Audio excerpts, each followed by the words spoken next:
میدان جہاد میں اڑنے والے گرد و غبار اور جہنم کا دھواں، یہ دونوں چیزیں بھی آپس میں یکجا نہیں ہو سکتی، اکٹھی نہیں ہو سکتی ہیں۔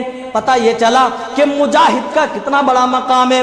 مجاہد جہنم کے اندر نہیں جائے گا، وہیں اللہ کے راستے میں لڑنے والے کا ذکر کیا گیا اور اوپر اللہ کے ڈر سے رونے والوں کا ذکر کیا۔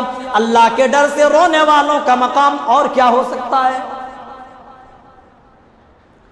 ہم اور آپ جہاں ہم سمجھتے ہیں کہ بس یہاں یہ دنیا ہے، کھا لو پی لو مر جاؤ، آگے پیچھے کچھ نہیں، یا پھر جب دیکھا جائے گا۔ لیکن صحابہ کرام کی زندگی پر آپ نظر دوڑائیے۔ حضرت انس رضی اللہ تعالیٰ عنہ حدیث کو بیان کرنے والے، یہ حدیث متفق علیہ ہے، بخاری اور مسلم دونوں کے اندر موجود ہے۔ حضرت انس بیان فرماتے ہیں، کہتے ہیں خطب رسول اللہ صلی اللہ علیہ وسلم خطبۃ، نبی صلی اللہ علیہ وسلم نے ہمارے درمیان خطبہ دیا، خطبہ، اور پھر فرماتے ما سمعت مثلہا قط، آپ نے ایسا خطبہ دیا، ایسا خطبہ دیا، اس سے پہلے آپ کی زبان سے ہم نے ایسا خطبہ نہیں سنا تھا۔ کیا بیان کر رہے ہیں؟ ما سمعت مثلہا قط، میں نے اس سے پہلے آپ سے کبھی ایسا خطبہ نہیں سنا۔ کیا فرما رہے تھے آپ خطبے کے دوران؟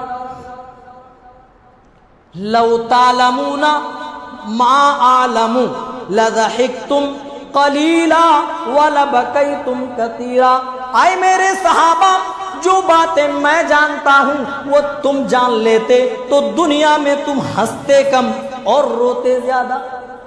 بس نہیں کہ بس اللہ کے رسول نے کہہ دیا، صحابہ نے سن لیا، بس کام ہو گیا۔ پہلے آپ غور کریں، کہنے والی ذات کون ہے؟ معصوم ہے، گناہ نہیں ہو سکتے۔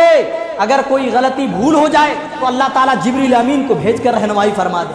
اور کہا کن سے جا رہا ہے؟ جن کے بارے میں اللہ تعالیٰ خود رضامندی نازل فرماتا ہے، رضی اللہ عنہم ورضوا عنہ، تمام امت مسلمہ کا متفقہ فیصلہ ہے، وَكُلًّا وَعَدَ اللَّهُ الْحُسْنَى، اللہ تعالیٰ نے تمام صحابہ کرام کے لیے حسنہ کا وعدہ کر لیا ہے، جنت کا وعدہ کر لیا ہے۔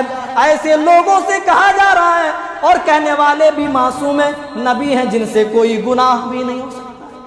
اور ایسا نہیں کہہ دیا ارے ہمارے پاس تو جنت کی ٹکٹ ہے، اللہ کی رضامندی ہمارے اوپر نازل ہے۔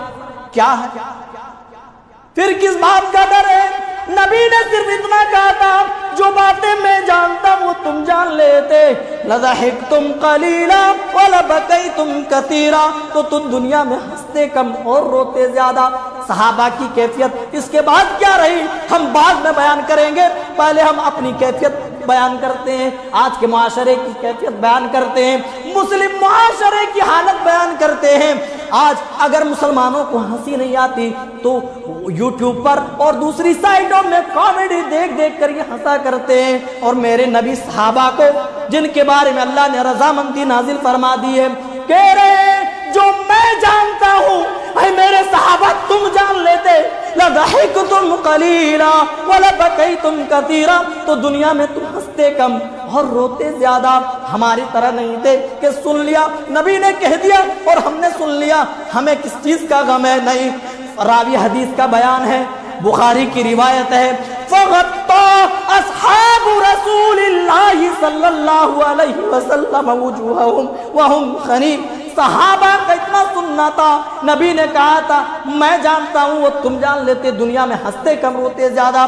اپنے اپنے سروں پر چادریں ڈال لی، سروں کو ڈھانپ لیا، چہرے کو بھی ڈھانپ لیا تاکہ رونا ہمارا دکھے نہیں، ظاہر نہ ہو، اور زاروں قطار رونا شروع کر دیتے ہیں، آہوں کا گریہ وزاری شروع ہو جاتی ہے، اور اس قدر روتے ہیں، اس قدر روتے ہیں، تمام صحابہ کرام کی داڑیاں بھیگ جاتی ہیں، تر ہو جاتی ہیں۔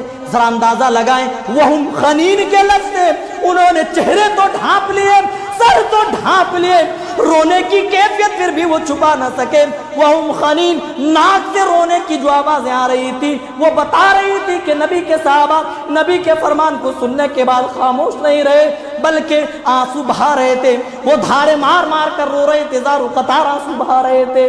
یہ ہے اللہ کا ڈر، یہ ہے خشیت، یہ ہوتا ہے مومن کا دل۔ وجلت منہ القلوب ذرفت منہ العیون۔ ایسے نہیں کہہ دیا کہ نبی نے جب وعظ فرمایا، جب ہمیں نصیحت فرمائی، ہماری آنکھیں اس کے بار ہو گئی اور ہمارے دل دہل گئی واقعی۔ اور حضرت علی رضی اللہ تعالیٰ عنہ کی حالت دیکھ لیجیے۔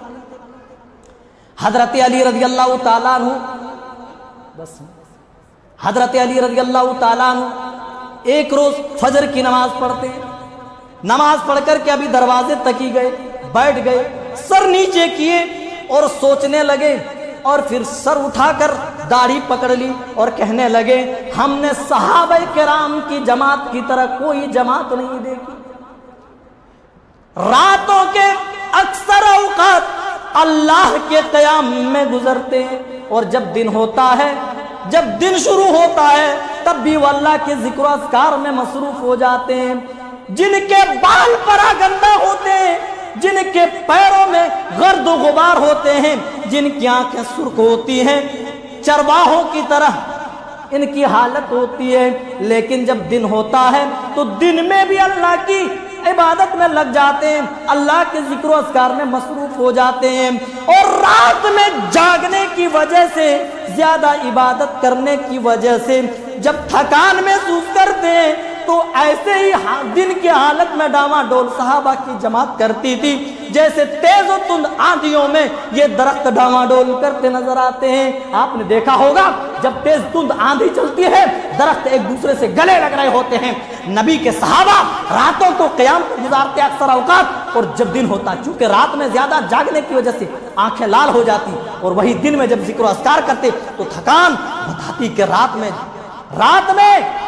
جاگا گیا ہے، رات میں اللہ کی عبادت ہوئی ہے، قیام اتنا لمبا ہوتا تھا، اللہ اکبر، طول قیام کی وجہ سے ان کے پیروں میں ورم آ جایا کرتے تھے۔ ہم سوچ بھی نہیں سکتے میرے بھائیوں، آج ضرورت ہے کہ اللہ کو رو کر منایا جائے، اپنے گناہوں کی پوٹلی رب کے سامنے رکھی جائے۔ انشاءاللہ بقیہ اگلا جمعہ انشاءاللہ بتایا جائے گا۔ اللہ تعالیٰ سے دعا ہے کہ اللہ تعالیٰ ہم تمام مسلمانوں کو صحیح سمجھتا فرمائے، اللہ ہمارے دلوں کو تو نرم فرما دے، ہمارے دلوں میں بھی تھوڑی بہت پسیزگی ڈال دے، نرمی ڈال دے، صحابہ کی طرح ہم بھی تیرے ڈر سے روئیں یا اللہ، ہم بھی اللہ صحابہ کی طرح اپنی آنکھوں سے آنسو بہائیں، اللہ ہم بھی اپنے گناہوں کی معافی تجھ سے مانگیں۔ وآخر دعوانا الحمدللہ رب العالمین۔ بارک اللہ لنا ولکم فی القرآن العظیم ونفعنا وإیاکم بالآیات وذکر الحکیم، انہ